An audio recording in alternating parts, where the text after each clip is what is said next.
ತಮಿಳುನಾಡಿನಲ್ಲಿ ಆಗ್ತಿರುವಂತಹ ರಾಜಕೀಯ ಚಟುವಟಿಕೆಗಳು ಇಡೀ ದೇಶದ ಗಮನವನ್ನ ಸೆಳೀತಾ ಇದೆ. ತಮಿಳುನಾಡಲ್ಲಿ ಟಿವಿಗೆ ಒಂದು ಇತಿಹಾಸವನ್ನ ಸೃಷ್ಟಿ ಮಾಡಿದ್ರೂ ಕೂಡ ಸರ್ಕಾರ ರಚನೆಗೆ ಸರ್ಕಸ್ ಮುಂದುವರೆದಿದೆ. ಇವತ್ತು ವಿಜಯ್ ಪ್ರಮಾಣ ಸ್ವೀಕಾರಕ್ಕೆ ಎಲ್ಲಾ ಸಿದ್ಧತೆಗಳು ಆಗ್ತಾ ಇತ್ತು. ಆದ್ರೆ ಕಡೆ ಕ್ಷಣದಲ್ಲಿ ಆ ಕಾರ್ಯಕ್ರಮ ನಡೀತಾ ಇಲ್ಲ, ಪೋಸ್ಟ್ಪೋನ್ ಆಗಿದೆ ಅಂತ ಹೇಳಿ ಮಾಹಿತಿಗಳು ಲಭ್ಯವಾಗ್ತಾ ಇದೆ. ಕಾರಣ ವಿಜಯ್ ಹತ್ರ ಸರ್ಕಾರ ರಚನೆಗೆ ಬೇಕಾದಂತ ಮ್ಯಾಜಿಕ್ ನಂಬರ್ ಇಲ್ಲ. ಹಂಗಾಗಿ ಇವತ್ತಿನ ಕಾರ್ಯಕ್ರಮ ನಡೀತಾ ಇಲ್ಲ. ಸರ್ಕಾರ ರಚನೆಗೆ ಹಕ್ಕನ್ನ ಮಂಡಿಸಿದ್ದಾರೆ ವಿಜಯ್. 108 ಸ್ಥಾನವನ್ನ ಗೆದ್ದಿದ್ದಾರೆ. ವಿಜಯ್ ನೇತೃತ್ವದ ಟಿವಿಕೆ ಗೆದ್ದಿದೆ. ಅಂದ್ರೆ ವಿಜಯ್ 2 ಕಡೆ ನಿಂತಿದ್ದಾರೆ, 2 ಕಡೆನೂ ಗೆದ್ದಿದ್ದಾರೆ. ಹಂಗ್ ಲೆಕ್ಕ ತಗೊಳಕ್ ಹೋದ್ರೆ ಒಂದ್ ಮೈನಸ್ ಮಾಡಿದ್ರೆ 107 ಲೆಕ್ಕ ಬರ್ತದೆ. 107 ಟಿವಿಕೆ ಶಾಸಕರು ಪ್ಲಸ್ ಕಾಂಗ್ರೆಸ್ನ 5 ಶಾಸಕರು ನಮ್ ಸಪೋರ್ಟ್ ಇದೆ ಅಂತ ಹೇಳಿದ್ದಾರೆ ಅಧಿಕೃತವಾಗಿ. ಹಂಗಾಗಿ ಅದನ್ನ ಟೋಟಲ್ ಮಾಡಿದ್ರೆ 112 ಶಾಸಕರಾಗ್ತಾರೆ. ಮ್ಯಾಜಿಕ್ ನಂಬರ್ ಇರೋದು ಸರ್ಕಾರ ಫಾರ್ಮ್ ಮಾಡಕ್ಕೆ 118. ಇನ್ನು 6 ಶಾಸಕರ ಬೆಂಬಲ ವಿಜಯ್ಗೆ ಅಗತ್ಯತೆ ಇದೆ. ಸದ್ಯಕ್ಕೆ 4 ಪಕ್ಷಗಳ ಬೆಂಬಲದ ಬಗ್ಗೆ ಇನ್ನೂ ಕೂಡ ಅಧಿಕೃತವಾಗಿ ಆ ಪಕ್ಷಗಳು ಹೇಳದೇ ಇರುವಂತ ಹಿನ್ನೆಲೆಯಲ್ಲಿ ಕನ್ಫ್ಯೂಷನ್ ಮುಂದುವರೆದಿದೆ. ಅಕಸ್ಮಾತ್ ಅವ್ರು ನೆನ್ನೆನೆ ಅದ್ರ ಬಗ್ಗೆ ಹೇಳ್ಬಿಟ್ಟಿದ್ರೆ ಸೊ ಇವತ್ತು ಪ್ರಮಾಣ ವಚನ ಕಾರ್ಯಕ್ರಮ ನಡೀತಾ ಇತ್ತು.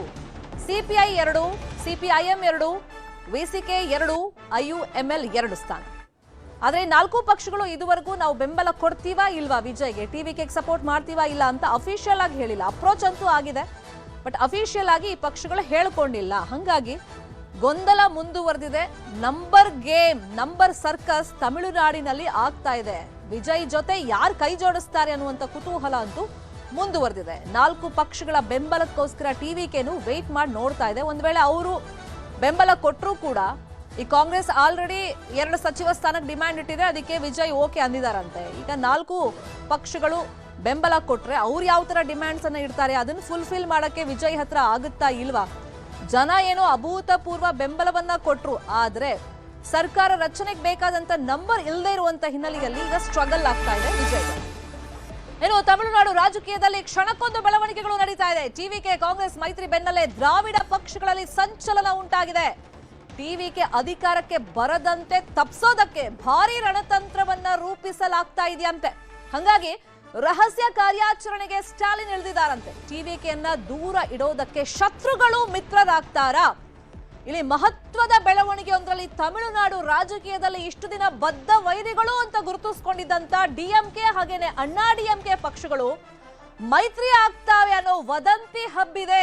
ಒಟ್ಟಲ್ಲಿ ವಿಜಯನ್ನ ಅಧಿಕಾರದಲ್ಲಿ ಕೂರಿಸಬಾರ್ದು, ನಾವೇ ಆಡಳಿತ ಮಾಡಬೇಕು, ದ್ರಾವಿಡ ಪಕ್ಷಗಳ ಅಧಿಕಾರ ಮುಂದುವರಿಬೇಕು ಅನ್ನೋ ನಿಟ್ಟಿನಲ್ಲಿ ರಾಜಕೀಯದಲ್ಲಿ ಒಂದು ಮಾತಿದೆಯಲ್ಲ, ಯಾರು ಶತ್ರುಗಳಲ್ಲ, ಯಾರು ಮಿತ್ರರೂ ಅಲ್ಲ ಅಂತ. ಹತ್ತತ್ರ 60 ವರ್ಷದ ತನಕ ಶತ್ರುತ್ವ ಇತ್ತು, ಆದ್ರೆ ಬೇರೆಯವರು ಅಧಿಕಾರಕ್ಕೆ ಹಿಡಿಬಾರ್ದು ಅನ್ನೋ ನಿಟ್ಟಿನಲ್ಲಿ ಈಗ ಮಿತ್ರರು ಆಗ್ತಾರ ಅನ್ನುವಂತ ಕುತೂಹಲ ಇದೆ. ಟಿವಿಕೆ ಜೊತೆ ಕೈ ಜೋಡಿಸಲ್ಲ ಅಂತ ಹೇಳಿ ಅಣ್ಣಾ ಡಿಎಂಕೆಯ ಶಾಸಕರನ್ನ ರೆಸಾರ್ಟ್ಗೆ ಶಿಫ್ಟ್ ಮಾಡಲಾಗಿದೆ. ಪಳನಿಸ್ವಾಮಿ ಕೂಡ ಸರ್ಕಸ್ ಮಾಡ್ತಿದ್ದಾರೆ ತಮ್ಮ ಶಾಸಕರನ್ನ ಉಳಿಸಿಕೊಳ್ಳುವಂತ ನಿಟ್ಟಿನಲ್ಲಿ.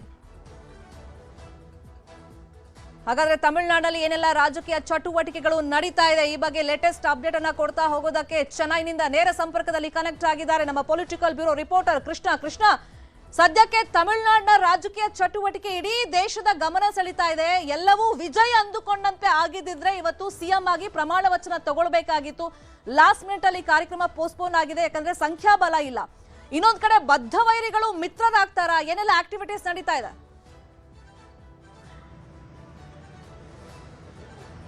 ಶರ್ಮಿತಾ, ನಿಜಕ್ಕೂ ಕೂಡ ತಮಿಳುನಾಡಿನಲ್ಲಿ ನಡೀತಿರುವಂತಹ ಒಂದು ರಾಜಕೀಯ ಬೆಳವಣಿಗೆ ಇಡೀ ದೇಶದಲ್ಲೇ ನೋಡುವಂಥದ್ದು. ಯಾಕಂದ್ರೆ ಎಲ್ಲೊಂದ್ ಕಡೆ ನಟ ವಿಜಯ್ ಅವರಿಗೆ ಅನುಭವದ ಕೊರತೆ, ಆಡಳಿತ ಇಲ್ಲ, ಅನುಭವ ಇಲ್ಲ ಅನ್ನೋದು ಕೂಡ ಹೇಳಲಾಗ್ತಾ ಇತ್ತು. ಇದೀಗ ಎಲ್ಲೊಂದ್ ಕಡೆ ಆರಂಭದಲ್ಲೇನೆ ನಟ ವಿಜಯ್ ಅವರಿಗೆ ವಿಘ್ನ ತಂದಿರುವಂತದ್ದು ಬಹಳ ಪ್ರಮುಖವಾಗಿ ಬಹುಮತವನ್ನ ಸಾಬೀತುಪಡಿಸುವಂತ ನಿಟ್ಟಲ್ಲಿ. ಈಗಾಗಲೇ ಯಾವುದೇ ಒಂದು ಸರ್ಕಾರಗಳು ಅತಂತ್ರ ಬಂದ ಸಂದರ್ಭದಲ್ಲಿ ಆ ನಾಯಕರು ಎಲ್ಲೊಂದ್ ಕಡೆ ಸರ್ಕಾರ ರಚನೆ ಮಾಡೋದಕ್ಕೆ ಪೂರಕವಾಗಿ ವಾತಾವರಣ ನಿರ್ಮಾಣ ಮಾಡಿ ಗವರ್ನರ್ ಭೇಟಿ ಮಾಡುವಂತ ಸಹಜ. ಆದ್ರೀಗ ತಮಿಳುನಾಡಲ್ಲಿ ಬೇರೆ ರೀತಿಯಿಂದ ಒಂದು ವಾತಾವರಣ ಕಂಡು ಬಂದಿರುವಂತದ್ದು.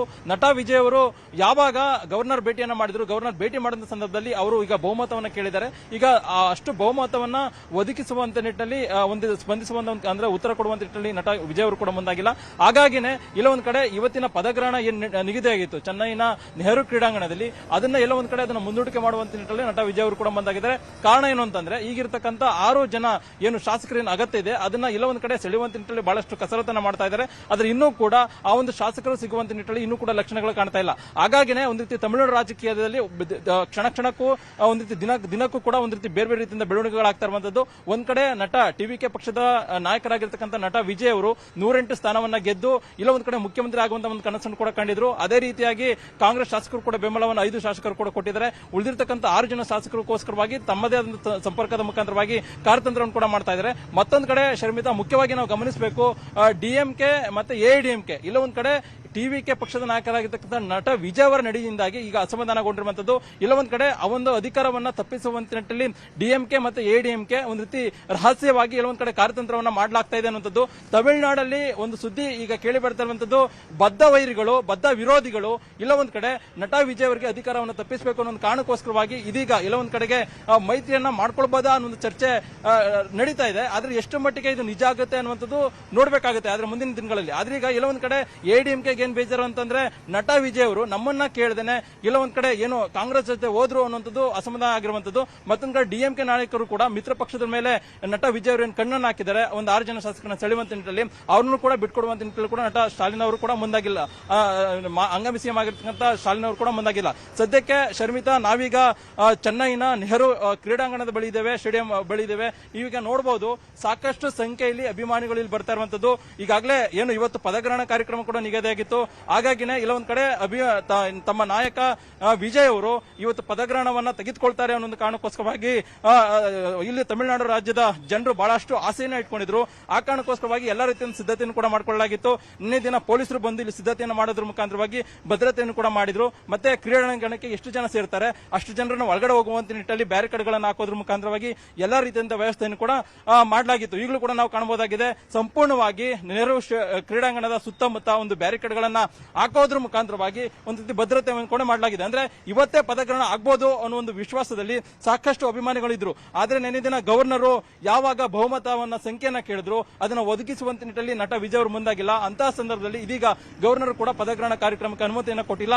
ಇವತ್ತು ಗವರ್ನರ್ ರಾಜೇಂದ್ರ ಅರ್ಲೇಕರ್ ಅವರು, ತಮಿಳುನಾಡು ರಾಜ್ಯದ ಗವರ್ನರ್ ಆಗಿರ್ತಕ್ಕಂಥ ರಾಜೇಂದ್ರ ಅರ್ಲೇಕರ್ ಅವರು ಇವತ್ತು ಕೇರಳ ಪ್ರವಾಸವನ್ನು ಕೊಂಡಿದ್ದಾರೆ. ಯಾಕಂದ್ರೆ ಅವರು 2 ರಾಜ್ಯಗಳ ಉಸ್ತುವಾರಿಯನ್ನು ಹೊತ್ತಿದ್ದಾರೆ, ಒಂದು ತಮಿಳುನಾಡು, ಕೇರಳ. ಆ ಕಾರಣಕ್ಕೋಸ್ಕರವಾಗಿ ಇವತ್ತು ಕೇರಳ ಪ್ರವಾಸವನ್ನು ಕೈಗೊಂಡಿರ್ತಕ್ಕ ಒಂದು ಕಾರಣಕ್ಕೋಸ್ಕರವಾಗಿ ಅವರು ಇವತ್ತು ನಟ ವಿಜಯ್ ಅವರಿಗೆ ಸಿಗೋದು ಕೂಡ ಅನುಮಾನ ಆಗಿದೆ. ಇವತ್ತು ಪದಗ್ರಹಣ ಕಾರ್ಯಕ್ರಮ ಯಾವುದೇ ಕಾರಣಕ್ಕೂ ಕೂಡ ನಡೆಯಲ್ಲ. ಬಹುಶಃ ನಾಳೆ ನಾಡಿದ್ದು ಅವ್ರ ಬಹುಮತವನ್ನ ನಟ ವಿಜಯ್ ಅವರು ಗಳಿಸಿದ ಸಂದರ್ಭದಲ್ಲಿ ಪದಗ್ರಹಣ ಕಾರ್ಯಕ್ರಮಕ್ಕೆ ಅನುಮತಿ ಕೊಡುವಂತ ಸಾಧ್ಯತೆ ಇದೆ. ಇದೀಗ ಸಾಕಷ್ಟು ಸಂಖ್ಯೆಯಲ್ಲಿ ಅಭಿಮಾನಿಗಳು ಈಗಾಗಲೇ ನೋಡಬಹುದಾಗಿದೆ. ಎಲ್ಲರೂ ಕೂಡ ಇವತ್ತು ಆಗ್ಬೋದು ಅನ್ನೋ ಒಂದು ಕಾರಣಕ್ಕೋಸ್ಕರವಾಗಿ ಅಭಿಮಾನಿಗಳು ಕೂಡ ಈಗಾಗಲೇ ಸಾಕಷ್ಟು ಸಂಖ್ಯೆಯಲ್ಲೂ ಕೂಡ ಈಗಾಗಲೇ ಬರ್ತಾ ಇರುವಂತದ್ದು.